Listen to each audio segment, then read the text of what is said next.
오늘 이 시간 우리에게 주신 하나님의 말씀은 창세기 1장 1절에서 5절 말씀입니다. 제가 봉독해 드리겠습니다. 태초에 하나님이 천지를 창조하시니라. 땅이 혼돈하고 공허하며 흑암이 깊음 위에 있고 하나님의 영은 수면 위에 운행하시니라. 하나님이 이르시되 빛이 있으라 하시니 빛이 있었고 빛이 하나님이 보시기에 좋았더라. 하나님이 빛과 어둠을 나누사 하나님이 빛을 낮이라 부르시고 어둠을 밤이라 부르시니라. 저녁이 되고 아침이 되니 이는 첫째 날이니라. 아멘. 오늘부터 저와 함께 묵상할 말씀은 바로 창세기의 말씀을 계속해서 묵상하고 함께 나누어 갈 예정입니다. 수많은 사람들이 새해를 시작하면서 큰 목표를 세우죠. 바로 성경을 일독을 해보겠다. 그러면서 가장 먼저 시작하는 책이 바로 이 창세기입니다. 그리고 가장 먼저 포기하는 책도 바로 창세기인 것 같습니다. 큰 마음을 먹고 창세기를 읽기 시작을 했는데 읽어가다가 그 내용이 점점 어렵고 힘들어서 중간에 포기하기도 합니다. 오늘은 누구에게나 익숙하고 많이 알고 있는 본문입니다. 그래서 어떻게 설교를 준비하면 좋을까 고민도 많았고 생각도 많았습니다. 먼저 오늘 말씀 가운데 창세기의 전반적인 내용을 함께 나누고 그리고 오늘 본문의 말씀을 함께 생각하고 묵상해 보고자 합니다. 창세기는 토라라고 불려집니다. 히브리어로 토라라고 불려지는 이 창세기는 바로 모세오경에 속해 있는 말씀입니다. 모세오경은 창세기, 출애굽기, 레위기, 민수기, 신명기에 5권의 책을 모세가 지었다라고 생각이 되어서 모세오경으로 이렇게 부르고 있는 책들입니다. 그래서 창세기의 저자를 이야기할 때 모세를 창세기의 저자라고 말하는 것이 기본적인 생각이고 저자로 그렇게 보고 있습니다. 그리고 모세로부터 구전되어져 왔던 이 창세기의 내용들이 에스라 때에 이르러서 포로로 잡혀간 그 이스라엘 백성들 가운데 포로기에 편집이 되었다라는 것이 주된 내용의 말씀들로 우리들이 이해를 하고 있습니다. 창세기는요, 우주와 인류와 그리고 이스라엘 민족의 기원을 차례대로 서술하고 있습니다.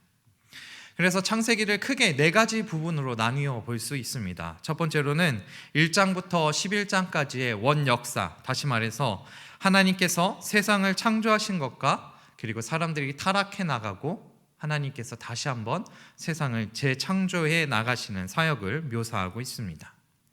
그리고 11장부터 25장까지는 아브라함의 이야기가, 그리고 25장에서부터 35장까지는 야곱의 이야기가, 그리고 35장부터 50장까지는 요셉의 이야기로 구별되어서 구성되어 있는 것이 바로 이 창세기입니다. 그래서 이 창세기는요, 이스라엘 가운데 하나님께서 역사하시고 인도하신 이야기를 말하고 있는 것이죠. 창세기의 전반적인 주제는 창조와 이어지는 부르심과 언약 그리고 소명이라고 우리가 생각할 수 있습니다.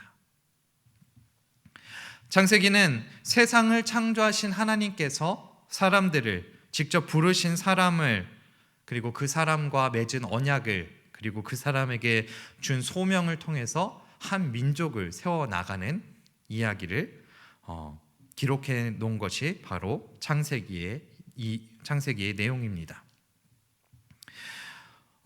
그 중에서도 창세기 가운데 현재까지 가장 많은 논쟁의 이야기들 그리고 학자들 가운데 이야기가 이제 많이 회자되고 있는 것이 바로 창세기 1장에서부터 11장까지의 원역사의 부분입니다.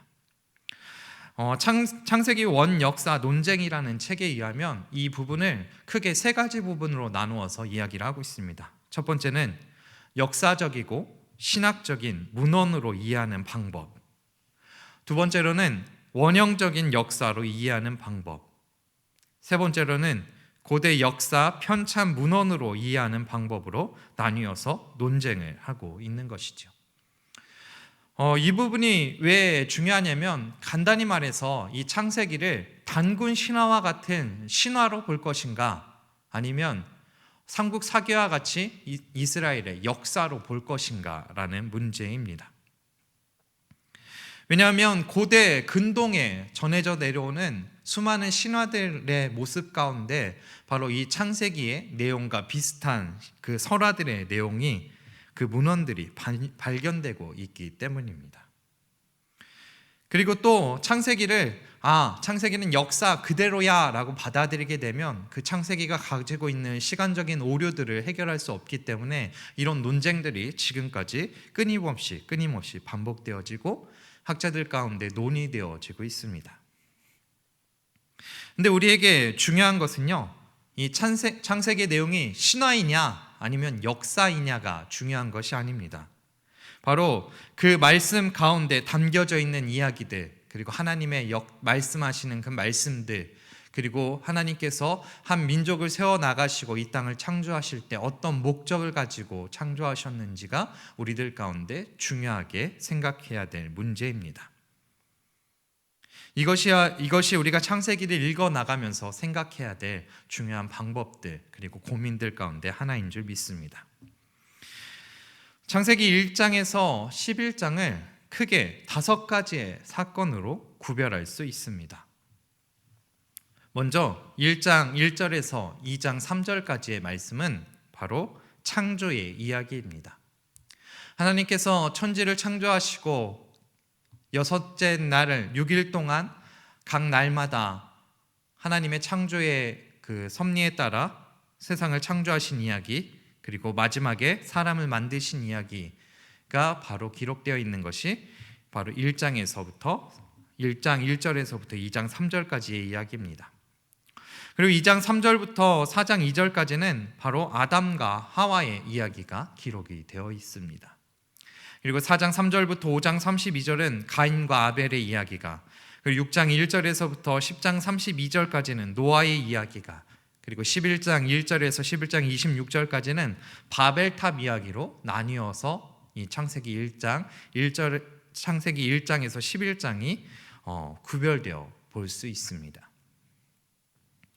그리고 창세기 1장에서부터 11장의 내용을 우리가 유심히 살펴보면 인간의 짓는 죄의 모습들이 점점 깊어지고 있음을 우리가 바라볼 수 있습니다.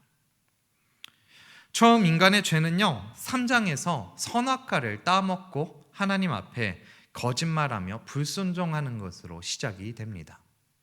그때는 간단한 것이었습니다. 하나님의 명령을 어긴 것이었고, 그리고 하나님 앞에 거짓말한 것이었습니다. 이것은 오늘을 살아가는 우리들 가운데 너무나 쉽게 하는 행동들인 것이죠. 부모님 말에 불순종하거나 아니면 다른 사람들 가운데 나를 보호하기 위해서 거짓 증언을 하는 것들입니다. 하지만 사람은요, 점점 그 죄의 깊이를 더해갑니다. 가인이 아벨을 죽이는 살인이 일어났고요, 거룩함과 경건이 없어지는 죄가 만연하여서 7장에 이르러서는 하나님께서 이 세상을 이제 심판하시겠다라고 선포하시기까지 하십니다. 그리고 마지막 11장에 이르러서는 하나님의 권위에 대한 노골적인 도전의 모습으로 바벨탑을 세우자고 바벨탑 사건이 일어나게 되는 것이죠.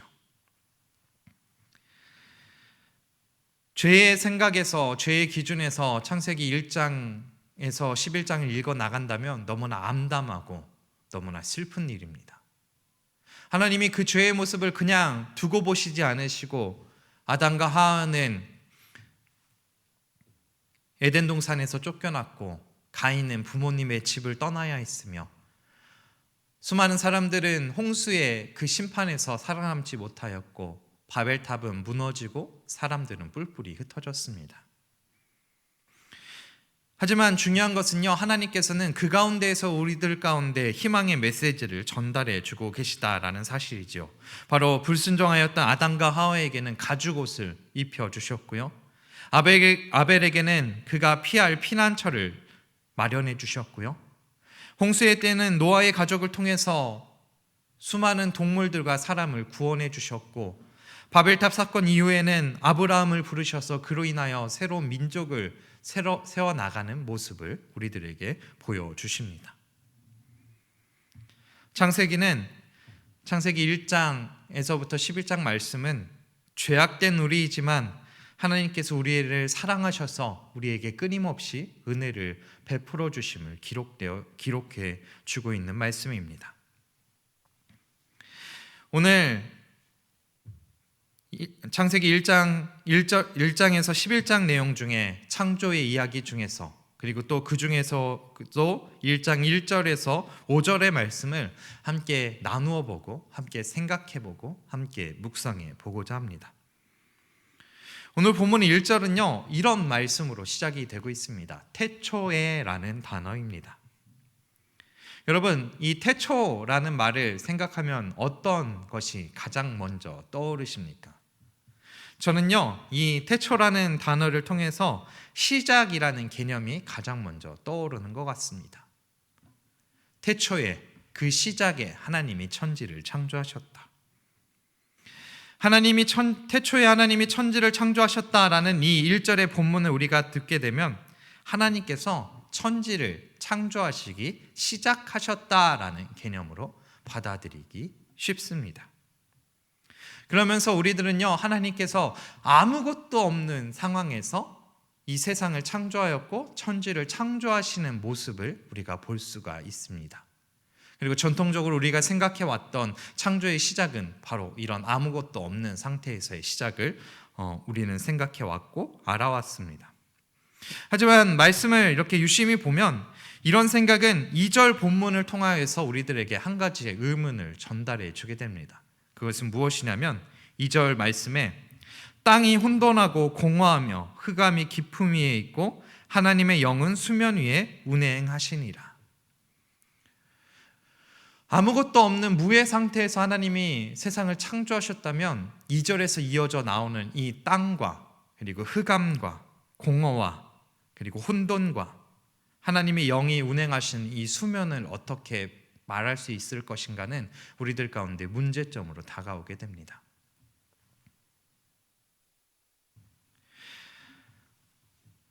그렇다면 1절 말씀은 아무것도 없는 가운데서 시작된 창조로 이해하는 것보다는 이 태초라는 단어를 우리가 어떻게 이해할까라는 것이 우리에게 중요한 고민거리가 됩니다. 그래서 제가 주석을 좀 이렇게 찾아봤는데요, NIV 전용 주석에 한 가지 좋은 해석 방법이 있어서 한번 소개를 해드리려고 합니다. 그것은 이집트에 있는 학자들이 태초를 추상적인 개념이 아니라 첫 번째 사건이다라는 개념으로 해석을 하고 있다라는 것이죠. 다시 말해서 태초를 첫 번째 사건이 일어난 기간이다라고 이렇게 바라보는 시각입니다. 그러면 이거는 태초는 출발점이 아니라 그 태초라는 단어가 시작이 아니라 첫 번째 사건이 일어난 기간을 의미하게 되는 것입니다. 그것은 말세를 말할 때도 같은 생각으로 생각할 수 있습니다. 말세가 마지막 시점, 이 땅이 멸망하는 그때의 순간을 말하는 것이 아니라 마지막 기간으로 정의하는 것이 우리들에게 쉽게 이해할 수 있는 것처럼 태초 또한 하나님의 첫 번째 사역이 시작되는 그 사건의 시간으로 우리가 이해하면 좋을 것 같습니다. 그래서 하나님께서는 태초에 처음으로 세상을 창조하기 시작하셨습니다. 그래서 이어지는 말씀이 하나님이 천지를 창조하셨다입니다. 여기서 우리는요, 이스라엘 사람들이 창세기를 바라볼 때 하나님의 존재 여부에 대해서는 별로 중요하게 생각하지 않았던 것으로 이해할 수 있습니다. 왜냐하면 하나님이 이미 계신다, 하나님이 이미 살아계시고 하나님께서는 이미 존재하시는 분이시다라고 전제를 하고 그 이미 존재하셨던 하나님께서 천지를 창조하신다라고 말씀하고 있기 때문입니다. 하지만 이 창세기의 이런 모습은요, 그 이스라엘이 있는 고대 근동의 신화들과 다른 모습이 바로 이 모습입니다. 그때 이 고대 근동의 신화들은요, 다들 신의 출처를 먼저 이야기하는 것이 가장 먼저였습니다. 신이 어떻게 생겨나게 되었고 신이 어떻게 탄생하게 되었는지를 먼저 기록하고 그 신들이 세상을 창조하는 모습을 기록해 놓았던 것이죠. 하지만 이 이스라엘 백성들은 이 창세기에서 하나님께서, 이 책을 지은 사람은 하나님이 존재한다라는 전제를 미리 세워놓고 책을 기록하였습니다. 왜 이런 전제를 미리 세워놨을까요? 바로 이 책을 읽는 독자들이 믿지 않는 사람들 가운데 믿음을 전해주기 위해서 책을 기록한 것이 아니라 신앙이 있는 사람들 가운데, 그리고 하나님을 믿고 따르는 사람들 가운데 하나님의 가르침과 교훈을 전달하기 위해서 이 책을 썼기 때문이다라고 생각할 수 있습니다. 그래서 하나님이 계시다는 전제하에 하나님께서 천지를 창조하셨습니다. 우리는 아까 말씀드렸던 것처럼 하나님께서 천지를 창조하셨을 때에 우리들의 상태에 대해서 생각해 볼 수 있습니다. 우리는 하나님이 천지를 창조하셨다라는 말을 들을 때마다 생각하는 것이 하나님께서 아무것도 없는 상태에서 이 땅을 만드셨다라는 개념입니다. 그런데 방금 전에 나누었던 이야기처럼 2절 말씀에 있는 이 혼돈과 흑암, 그리고 그 땅과 수면의 개념을 어떻게 설명할 것인가라는 것에서 또 다른 주장이 바로 하나님이 혼돈으로부터 세상을 창조하셨다라는 주장입니다. 그런데요, 우리는요, 이 두 가지 중에서 혼돈에서 그리고 공허 가운데, 흑암 가운데에서 하나님이 세상을 창조하셨다라는 개념을 조금 생각해 볼 필요가 있습니다. 왜 이런 개념이 중요하냐면 창세기가 편집되어진 시기, 창세기가 구전으로 전해져 내려온 창세기가 이제 문서로 기록되어진 시기를 생각해 보면 알 수 있습니다. 그 시기가 언제냐면 이스라엘 백성들이 포로로 잡혀갔었을 그때에 바로 이 창세기가 편집되었고 문서로 기록되었다고 볼 수 있습니다. 그때 이스라엘 백성들은 가운데는 어떤 느낌들이 더 많았을까요? 바로 이 어둡고 캄캄하고 앞날이 보이지 않는 이 상황들이 넘쳐났을 것입니다. 그 가운데, 그런 상황들 가운데서 하나님이 세상을 창조하셨다라는 이 개념을 가져오면 우리는 이해하기가 조금은 쉬울 것 같습니다. 그리고 이 이스라엘 백성들이 어떤 느낌을 겪었는지는 우리 또한 너무나 쉽게 이해할 수 있습니다. 바로 일제 치하에 있었던 상황을 우리가 생각해 본다면, 이스라엘 백성들이 그 포로기 때에 이런 느낌을 갖고 있었구나, 이런 생각을 갖고 있었구나, 그 어둠의 느낌이, 그 흑암의 느낌이 무엇이구나 라는 것은 우리는 잘 이해할 수 있습니다. 그래서 제가 시 한 구절을 가져왔습니다. 바로 윤동주 시인의 별 해는 밤의 마지막 구절에 있는 한 가지 시의 구절입니다. 그 내용은요, 그러나 겨울이 지나고 나의 별에도 봄이 오면이라고 말하고 있습니다. 윤동주 시인은요, 일제 치하의 상황을요, 겨울로 기록을 했습니다. 표현을 했습니다. 그 상황이 너무나 어렵고 춥고, 그리고 우리가 독립하는 그날을 봄으로 표현을 하고 있는 것처럼 이스라엘 백성들도 지금은 이 혼돈과 공허와 어둠이 가득한 상황으로 표현하고 있는 것이죠. 그런데 그 가운데 하나님이 세상을 창조하시는 이야기입니다. 그렇지만 우리는요, 무로부터 창조된 것은 잘못된 것이다, 혼돈으로부터 창조된 것이 옳은 것이다 라고 생각할 필요는 없습니다. 왜냐하면 중요한 것이 바로 하나님이 어떤 상황에서 천지를 창조하셨느냐라는 것이 중요한 것이 아니라 하나님께서 천지를 창조하셨다라는 사실이 중요하기 때문입니다. 하나님은 아무것도 없는 가운데에서도 세상을 창조하시는 분이시고요, 하나님은 그 혼돈과 흑암조차도 하나님의 권능으로 다스림받고 그 가운데서도 세상을 창조하시는 분이시다라는 사실이 중요합니다. 그리고 이어지는 3절과 5절 말씀에 본격적으로 하나님의 창조의 사역이 시작이 됩니다. 하나님께서 창조의 사역을 시작하셨을 때 가장 먼저 하신 일이 바로 빛을 창조하신 일입니다. 그래서 3절에 하나님이 이르시되 빛이 있으라 하시니 빛이 있었고라고 말씀하고 있습니다. 하나님은요, 빛을 창조를 하십니다.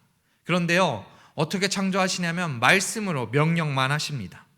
하나님께서 있으라라고 말씀하시니 빛이 있었다라고 성경은 기록하고 있습니다.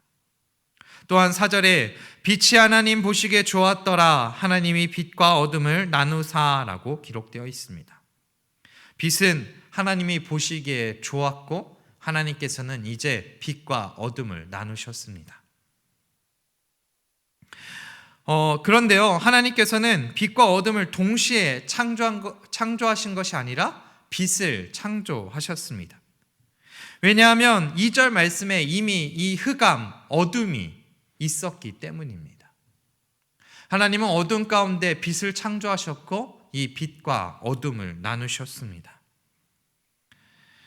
이스라엘 백성들은 빛을 바라고 있었습니다. 어떤 빛을 바라고 있었을까요? 이 포로기가 끝나고 포로로 잡혀왔던 이 상황이, 이 겨울과 같은 혼돈과 흑암이 가득한 이 어둠을 이겨낼 힘이 필요하다라는 것이 이스라엘 백성들의 마음이었습니다.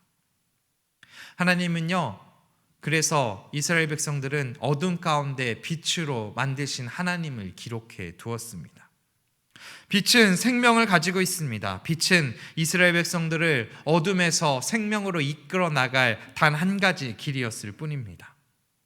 그래서 하나님께서는 어둠 가운데에서 빛을 창조하셨고 빛과 어둠을 나누어 놓으셨습니다. 이때부터 우리는요, 빛을 바라보고 빛을 의지하는 사람들이 되었습니다. 하나님이 천지를 창조하셨을 때 빛과 어둠을 창조하신 이유가 바로 여기에 있습니다. 하나님이 빛이심을, 하나님이 우리를 어둠 가운데서 이끄실 분이심을 기록해 놓은 것이 바로 이 빛과 빛의 창조의 사건입니다. 그리고 하나님께서는요, 이어지는 5절에 이 빛과 어둠에게 낮과 밤이라는 이름을 지어 주었습니다. 고대 근동의 정서는요, 이름이 없다라는 것은 존재하지 않는다라는 의미와 같았습니다. 다시 말해 하나님께서 빛을 낮으로 어둠을 밤으로 이름을 지어주신 그 순간 이 빛과 어둠은 그 이름을 지어주신 하나님의 절대적인 그 권위 안에 들어가게 되고 속하게 되는 것이죠.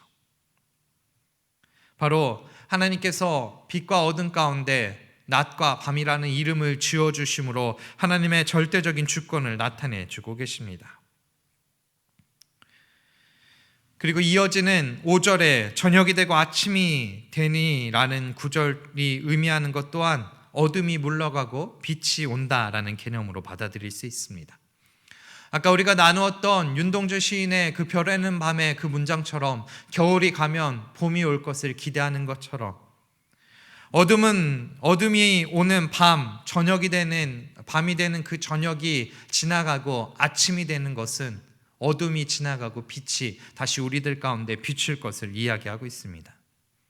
다시 말해 하나님의 빛의 역사는 계속된다라는 사실이죠. 아무것도 보이지 않는 캄캄한 저녁과 밤의 시간은 분명히 지나갈 것이고 하나님의 빛의 시간인 아침이 우리들 가운데 찾아오고 도달할 것이다 라는 것을 우리에게 말씀해 주고 계십니다. 그리고 오늘 본문은 저녁이 되고 아침이 되니 첫째 날이었다라고 마무리하고 있습니다. 여기서 말하는 이 한 날, 이 하루를 우리는 24시간으로 이해를 하고 있습니다. 하나님께서 빛을 창조하신 것은 하루에 하신 일이다라고 이해하고 있는 것이 우리들의 전통적인 이해의 방법들이었습니다. 하지만 아직 해도 달도 창조하지 않은 이때에 하루라는 개념이 어떻게 일어날 수 있었을까요? 그래서 우리는 이 의미를 크게 세 가지로 해석할 수 있습니다. 이 한 날을 첫 번째로는 보편적인 24시간, 그리고 두 번째로는 이제 지질학적인 연대기의 세 또는 생물학적인 연대기인 세기, 한 세기로 이해할 수도 있고요. 마지막 세 번째로는 구체적인 시간과 기간과는 연관이 없는 문학적 표현이다라고 이해할 수 있습니다. 근데 수많은 신학자들은 바로 이 세 번째 가능성을 수용하면서 이 창조가 이 한 날이 창조를 위해 소비된 실제적인 시간이나 순서가 아니라 하나님께서 세상을 창조하실 때 하나님의 질서에 의해서 하나님의 순서에 따라 창조되었다라고 이해하는 것이 가장 설득력 있는 해석의 방법으로 여겨집니다. 그래서 오늘 창세기 1장에서부터 5절에 창세기 1장 1절에서부터 5절의 말씀은 하나님께서 이제 빛을 만드시고 첫째 날을 보내신 것으로 마무리되고 있습니다. 오늘은요, 사순절에 시작이 되는 제2수요일입니다. 그래서 오늘 설교를 준비하면서 가장 많이 생각났던 것이 바로 이 땅 가운데 빛으로 오신 예수님의 모습이 가장 많이 생각이 났습니다. 하나님께서 흑암 가운데에서, 혼돈 가운데서 천지를 창조하실 때 가장 먼저 빛을 창조하셨던 것처럼, 그리고 주님이 이 땅에 오셔서 사역하셨던 그때의 이스라엘의 상황이 마치 이스라엘이 포로기를 겪었던 그때와 같이 혼돈과 흑암이 가득한 때와 같은 상황이었던 가운데 주님이 빛으로 이 땅에 오셨던 것처럼, 하나님께서 천지를 창조하실 때 어둠 가운데서 빛을 창조하시고 주님께서 빛으로 우리들 가운데 오셨다라는 것을 기억하는 이런 사순절의 기간이 되기를 원합니다. 오늘 제2수요일로부터 시작되는 사순절의 기간이 바로 이렇게 빛으로 오신 우리 주님을 기억하고 기대하고 고대하는 시간들이 되기를 원합니다. 더욱이 지금 우리 가운데 빛으로 오실 주님이 가장 필요한 때인 것 같습니다.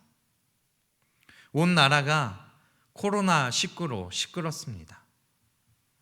또 이때를 틈타서 다른 사람을 속이고 거짓으로 선동하는 사람들이 넘쳐나고 있습니다.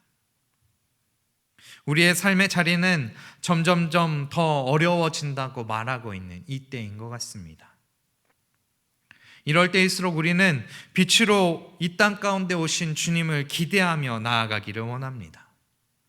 포로로 잡혀갔던 그 이스라엘 백성들이 그 포로에서 풀려나 예루살렘으로 돌아갈 것을 기대하며 창세기 가운데 빛을 창조하신 주님을 기록하고 그 주의 말씀을 선포했던 것처럼, 나누었던 것처럼,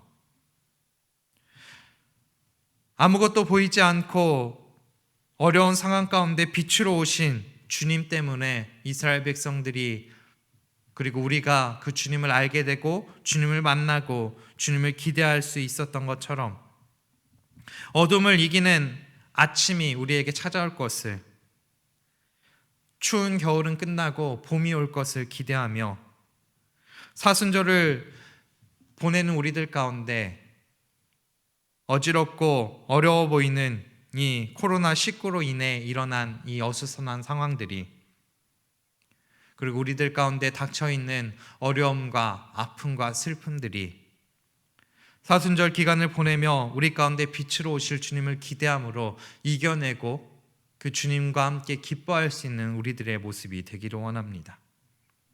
주님께서 빛을 만드시고 좋았다라고 말씀하셨던 그 말씀처럼 우리들 가운데 빛으로 오신 그 주님을 기대하며 우리가 그 주님의 비단에 거하며 살아감으로 주님과 함께 즐겁게, 주님과 함께 행복하게 살아갈 수 있는 저와 여러분이 될 수 있기를 간절히 축복합니다. 기도하겠습니다. 사랑이 많으신 하나님, 주님께서는 이 땅을 창조하시면서 우리들 가운데 가장 먼저 빛을 만들어 주셨습니다. 아직 그 시작은 어둠이 가득하고 흑암이 가득하고 혼돈이 가득한 그 상황 가운데 하나님께서는 빛을 만드셔서 우리들 가운데 희망과 소망과 생명을 허락해 주셨습니다. 하나님, 지금 우리나라의 상황이, 지금 전 세계의 상황이 너무나 어렵고 힘들고 흑암이 가득한 상황과 같습니다. 이때에 주님께서 빛으로 우리들 가운데 역사하시길 원하오니 우리들 가운데 빛으로 역사하셔서 우리의 삶 가운데 주의 빛을 비추어 주시옵소서. 오늘부터 사순절이 시작이 됩니다. 아버지, 우리가 사순절의 시간을 보내는 동안 이 땅 가운데 빛으로 오신 주님을 기대하며 주의 은혜 안에 거하며 주의 능력 안에 거하며 주님의 빛 안에 거하며 주님과 동행하며 살아가는 우리의 삶이 되기를 원하오니 우리들 가운데 역사하셔서 우리의 삶을 인도하시고 우리의 삶의 주인이 되어 주시옵소서. 감사를 드리며 우리 주 예수 그리스도의 이름으로 기도드립니다. 아멘.